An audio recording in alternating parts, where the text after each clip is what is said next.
eternal noise. The whole city is covered by the dust. Problem is the hygiene.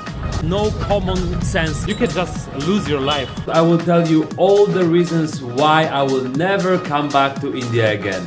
So here we are, and here we go again. A foreigner YouTuber lands in India, points his camera at everything that isn't sanitized to his liking, and conclusion, India sucks. Noise. In my hotel room, those windows are closed. You can hear the noise 24/7. Food. Foreigner, you will probably get a food poisoning here. Water. So the problem here is that the access to the clean water is limited. Traffic. Even the mountainside was like super crowded, super noisy. Yeah, noise and traffic, 24/7. Beggars. Another thing is like there is a lot of beggars. He's got complaints about everything. But here's the irony, without these complaints, he would have no video, no content, and no paycheck. India doesn't suck. This attitude does. You can hear the noise 24/7 in the middle of the night. Always construction, horns, screaming, yelling, dogs barking. When I go out on the street after 10 minutes, I have a terrible headache.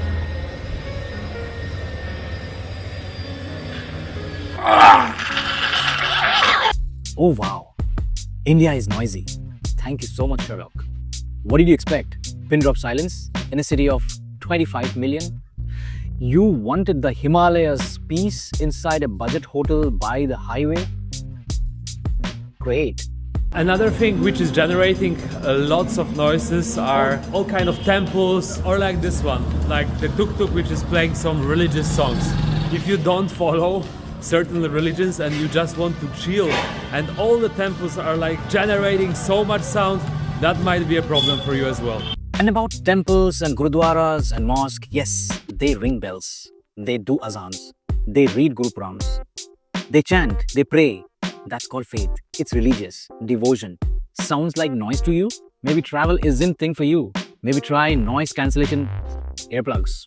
They will not clean their hands, their kitchen accessories oftenly enough. That's a lot of bacteria here, and if you will eat that street food, you have a big chance of food poisoning. You know, about the food, so since I got food poisoned, I'm very careful with what I'm eating. Tell that to thousands of international food vloggers who literally fly to India just to eat street food, From Chandni Chowk to Chowpatty, they love it. They survive, they thrive. But you, one plate of chaat and suddenly you're preparing yourself for hospital vlog. I love this juice. It's very nice. But unfortunately, that juice can give you a hospital visit. And then the drama. The juice is so good. I love it. Cut to 5 minutes later, the juice will send you to the hospital. Make up your mind, buddy. Was it nectar or nuclear waste? So the problem here is that the access to the clean water is limited. Like all those places, they most likely will not have a fresh water. Access to clean water is limited. Really? In this era, in the 2000s? When every restaurant, hotel and even roadside stalls have Bristlary, Aquafin, Kinley, American brands, Did Google Map crash on your phone by lately? Because even in tier 2 cities, Zomato and Swiggy are alive and well. These are, by the way, food delivery portals. And don't get me started on evidence and whatnot. A photo of a girl filling water near a drain.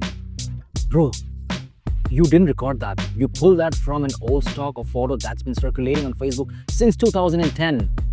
Try harder, dude. Try harder. As a foreigner, you will not know which ones are good, which ones are not. Like when I was with Raj and Sunny, they were taking me to other places saying, oh, this restaurant is here for like 200 years. So yeah, those are the places like probably you will be safe. But you don't know those places.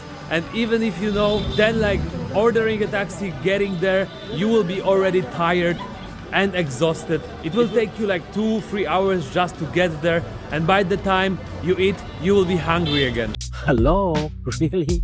In the 2000s? Not Stone Age. There's this revolutionary thing called Google Reviews. Millions of people, Indians, foreigners, use it daily to find food. If you can't, maybe it's not India's problem, it's your. Oh, very nice. All the food here is handmade. He probably never washed his hand in his life. Damn. Nice. I don't smoke, thank you. I don't smoke. No. Thank you so much. Shukriya. No common sense. Yeah. India #1. Okay, one observation I've seen in this kind of vloggers, in front of Indians, he's all smiles, namaste, my friend, thank you, India #1. But the moment he's alone, he turns into a keyboard warrior with camera. Disgusting country, polluted, scammy. That's not travel vlogging. That's two-faced drama. My friend told me if he will leave the car one day without like washing, wiping, it's all going to be covered by the dust. Then the over-the-top footages talks about dusty cars. Shows a very old car, dusty car. Maybe he has taken it from internet or something. Or maybe I'm okay. Let's talk about trains. You show 1980s photo of people hanging from every inch. Meanwhile, Rajdhani, Vande Bharat, monorails, metros, they're all invisible in his lens. I don't know what kind of camera you're using or what kind of information you had. Or did you just use some kind of a time machine? Food hygiene. He literally shows a staged picture of someone cooking with their armpits. Indian watching this. Has anyone ever in their life eaten food cooked from someone's armpit? Let me know in the comments. Chocolate, ice cream, or some crisps. That could be sketchy. So the other day I went to the store and I wanted to buy the non-alcoholic beer. It was expired, then I checked the other products which I already bought and they were expired as well. Yesterday I bought a Snickers and then I realized that it was 3 years after the expiration date. Expired food for 3 years? Really? So we Indians are either blind, can't read, or our stomachs are made of iron. We can grind anything. Which one is a genius? Apparently, he got food poisoning, went to the hospital, and then stayed back, kept vlogging, drains, dirts, people. If India was that bad, why didn't you book the first return flight from your hospital bed? Oh right, you still needed the footage, right? So here's the reality. He calls India disgusting, but India gives him views. He calls India unlivable, but India gives him stories. He calls India unbearable, but India gives him the only viral video on his channel. Oh, I've heard this line before. And this is for the people who comment, in my videos. Nothing's wrong in foreigners giving their opinions. True. Nobody is stopping anyone from sharing opinions. But let's get one thing straight.